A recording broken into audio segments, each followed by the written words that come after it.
Pinupuri ka namin, O Diyos, Ama, Anak, at Espiritu Santo. Salamat, Ama, na ibinigay mo sa amin si Jesus na iyong anak, na namatay para sa aming kasalanan, iyong muling binuhay, iniakyat at iniluklok sa iyong kanan sa langit.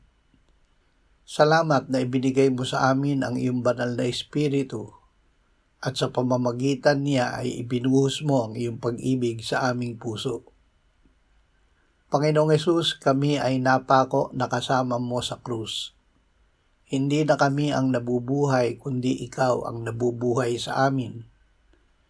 Tinatalikdan namin ang aming sarili, pinapasan ang aming krus.